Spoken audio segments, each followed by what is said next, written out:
Thank you, Emily, and thank you, Jewish National Fund USA.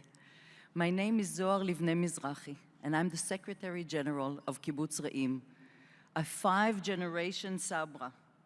Very proud to say. I'm also a social worker, which helps. I specialize in helping people cope with challenges of life, yet nothing prepared me for this moment. Before it all changed, we were a simple, community-oriented kibbutznikim. My husband, born and raised in Re'im, works as a farmer in our community fields. Our children were raised there among friends who resemble a giant family. We were connected to the land in the most beautiful way one can be. Our homes weren't big, but our hearts were full. On October 7th, in my house, it began at 6:15 in the morning, when my husband Einav woke up to gunfire in the distance. From his military service, he instantly knew the gunfire we heard was not Israeli. And from that realization onward, nothing in our lives would ever be the same. Re'im is a small kibbutz, about 430 people in total. And in the morning of the 7th, only 6 members of our community emergency response team were present and had rifles.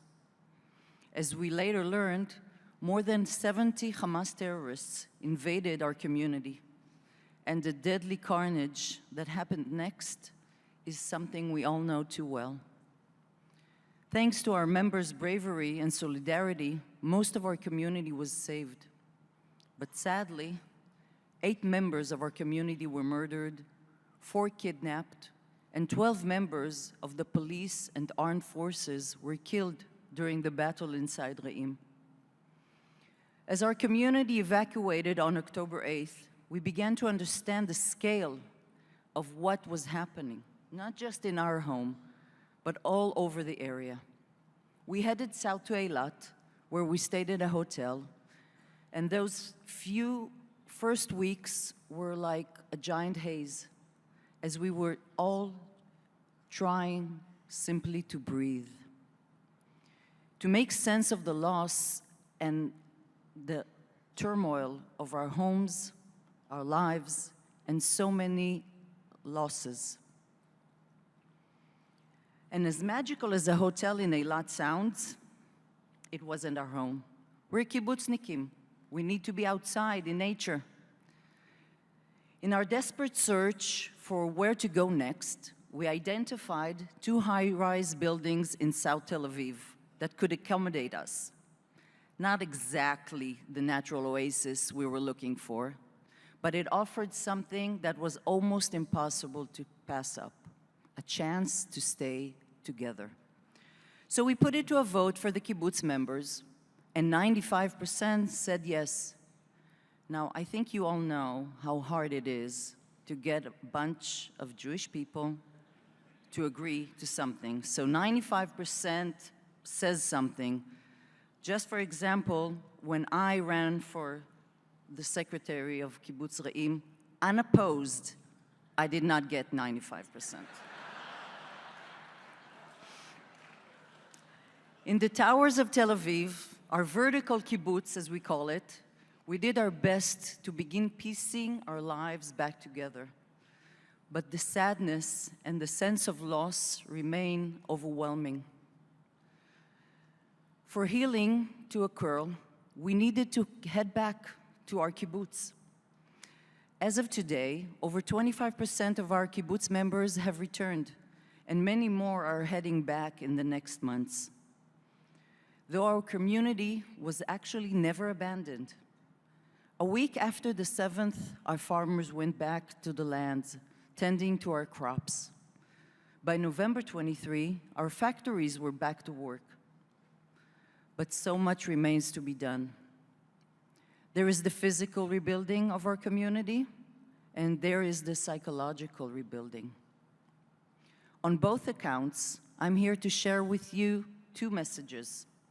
From our community to yours. Thank you, and keep it up.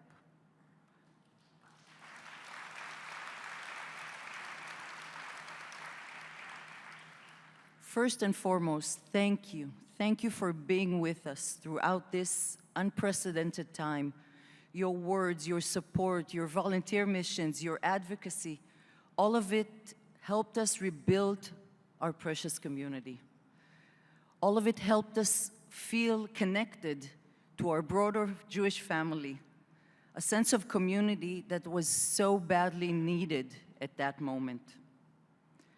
Thanks to your Jewish National Fund, we have had the funds needed to reimagine and rebuild our Chadar Ochel, our community dining hall. You cannot have a kibbutz without a dining hall.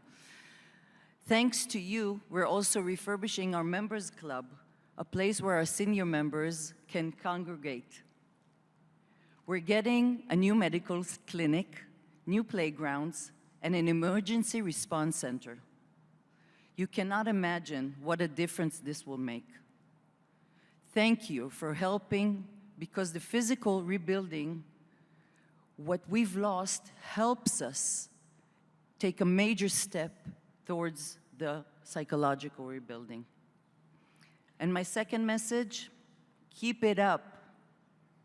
Knowing that you have our backs gives us strength. Knowing that you show up, even in the darkest times, gives us courage.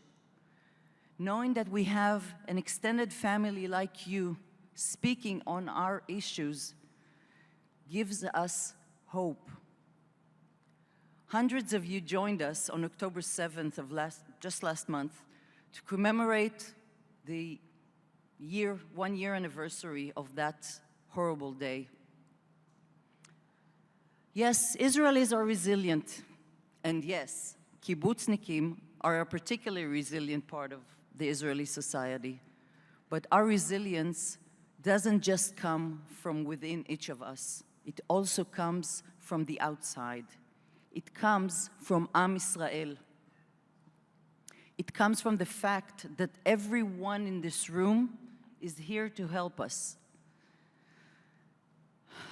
And it comes from the fact that we in Re'im are also here for you. And whether we are here or there, we are one.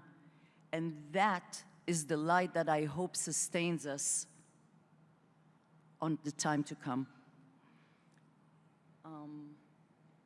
This amazing picture is Liam Or, who was kidnapped from his bed in Re'im, an 18-year-old kid. His first meeting with his father, Ramzi, after 2 months in Hamas hands. We are waiting for the 101 hostages who are still there. And one last thing, it just materialized in the past hour. We will forever fly in a missing formation. The missing formation is when you lose so many friends. But we will fly and we will soar because you are the wind beneath our wings. Thank you, thank you, thank you.